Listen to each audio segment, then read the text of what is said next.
world, my name is Nicholas Montez, and you're watching my YouTube channel, Nicholas Montez.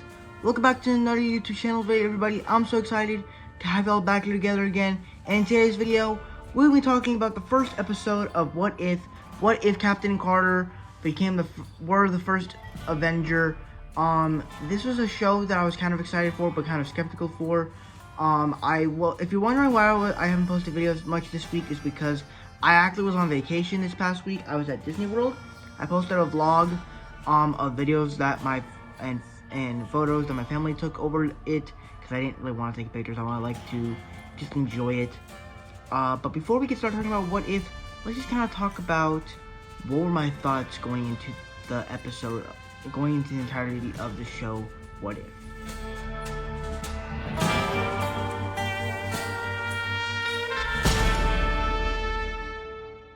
So my thoughts going into this show is that I thought that every single episode was going to be like, they were going to take this moment of that we've seen in the MCU before and basically make it into a whole new story, and basically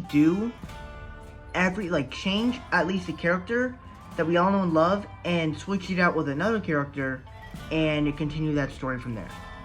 Now, technically, that's kind of what I believe that's what everybody thought until we saw the first episode, and that's quite not what they did, and that's what all I thought. So now, let's start talking about episode 1 of What If Captain Carter were the first Avenger.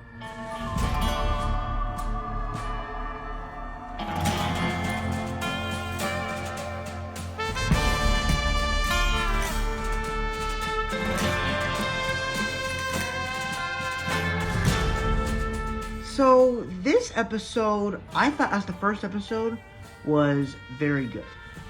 So what it did so well is it really just did something kind of clever with the what if scenario. Because it's not really just the what if scenario, what if Peggy Carter became the super soldier serum, and she got the super soldier serum. It's, sure she does do that, but it does more than that.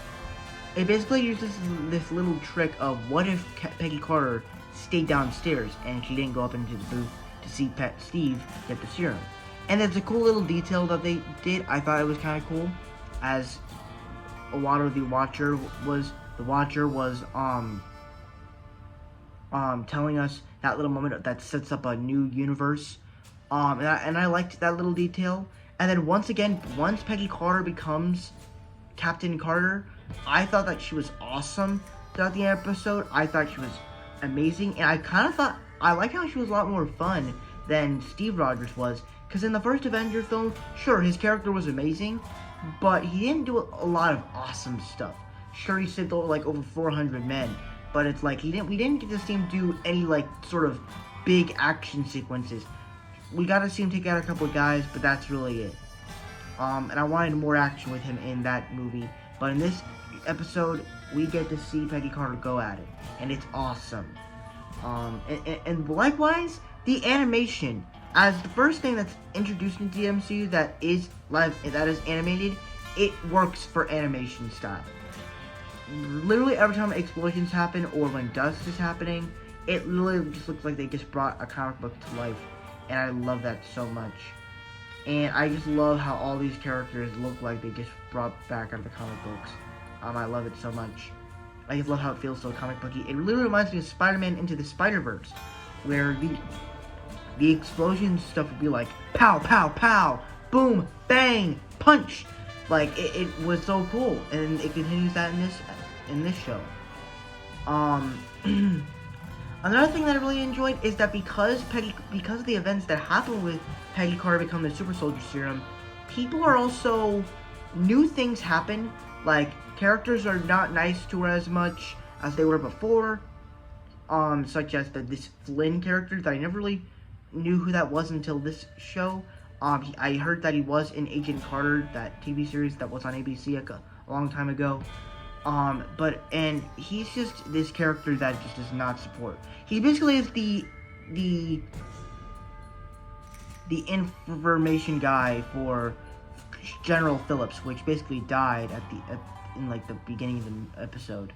And then, likewise, because of the events, there's new stuff that happens. Especially with Steve and Peggy's relationship, as Steve was supposed to be this guy that was supposed to be the end to end the war, and now it's Peggy's turn to do, and now it's Peggy's time to do it. And then likewise, she also just there's also just great callbacks to all these to the first Avenger, like the Howling Commandos and the montage to World War II. I thought it was amazing, and it felt comic booky, and the shots felt really real and really cool. And you know, I love the action in this episode. And then likewise, I liked how they kind of did something cool, different with Steve Rogers, where they actually had this early Iron Man technology into it, as they kind of made him this Hydra Stomper character that I liked. So we kind of actually got introduced to two new heroes of the multiverse, Captain Carter and the Hydra Stomper. Every other character is basically, you know, the same. And then of course you actually have some characters actually get to be a little bit more goofier than others, kind of like Howard Stark, which I thought was the goofiest of all the characters. And then likewise, the finale is actually quite different. I liked the way they kind of did this Hydra champion thing, where they have a monster coming out of a portal to use, and they use the Tesseract to do that. And the way they actually have Steve Rogers kind of dying to get the Tesseract, it's a smart way, but him dying is a little bit weird, and we'll talk about that when we get onto the bad. So yeah, and then the way it kind of gets in with the end with the Avengers, I kind of like that how she appears with Hawkeye and Nick Fury as the war ended 70 years ago, and it's kind of cool and creates kind of this new Avengers, multiversal Avengers. So I'm very excited. So maybe it could set up something different, because I've seen Captain Carter interacting with different characters like Doctor Strange, Star-Lord. I saw a trailer today with Captain Carter fighting Ultron robots with T'Challa's Star-Lord and Doctor Strange, and it's like, this is awesome. And I'm really wondering where this is going to lead. So that's really all I gotta say about the good. Now let's move on to the bad.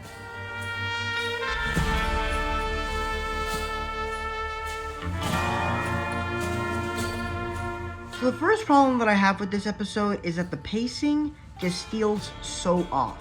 And I literally kind of noticed that the pacing was bad for me, because when they do the Red Skull scene and he's trying to steal the Tesseract from that church guy, and then he looks in the Tesseract, they kill him real quick, and then it cuts to the scene where they're trying to locate the Tesseract, which is actually a very new scene that we never got to see in the first Avenger, where they didn't really know what he was doing with it, and they didn't really know what the Tesseract was until, you know, the present day happened.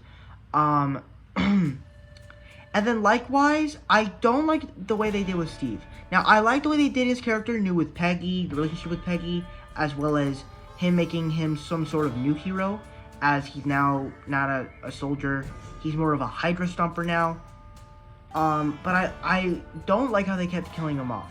At first, I thought when he got shot by Heinz Kruger, I was like, this is it. Steve Rogers is gonna die? Are you kidding me? Literally in like the first 4 minutes? Really? And then he comes back, like, no bullet wounds. Like, I didn't even see any bullets go through him. So I don't even know how he's... Like, maybe it's the penicillin that helped him. I don't know. Maybe it's the penicillin. And then, like, they try to fake out his death when they steal the Tesseract out of his armor. And then, pretty much, I guess those are the only 2 times that they try to kill him. I guess he survived. I thought they destroyed him in the crash, but those are really my only 2 main issues with the episode. But overall, I'm very excited for this series. Well, actually, no, wait, I'll talk about that in a little bit. But before I give my final score, be sure to tell me down below, what were your thoughts on the first episode of What If? Did you guys love it? Did you guys hate it? Right there between. I want to hear all your thoughts down below in the comment section, down below. With that said, let's get on my scores.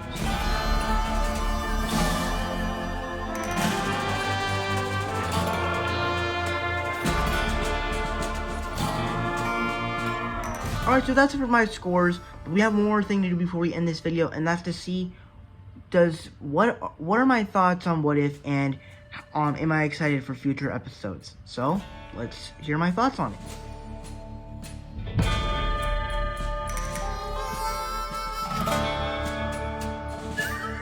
So the question is now that we've seen the first episode of What If, we gotta answer the big question. Am I excited for future episodes of the show itself? Of course I am. I'm excited for anything that the MCU has to offer, whether it's movies or TV shows, or even Disney Plus specials, as in Guardians of the Galaxy holiday special.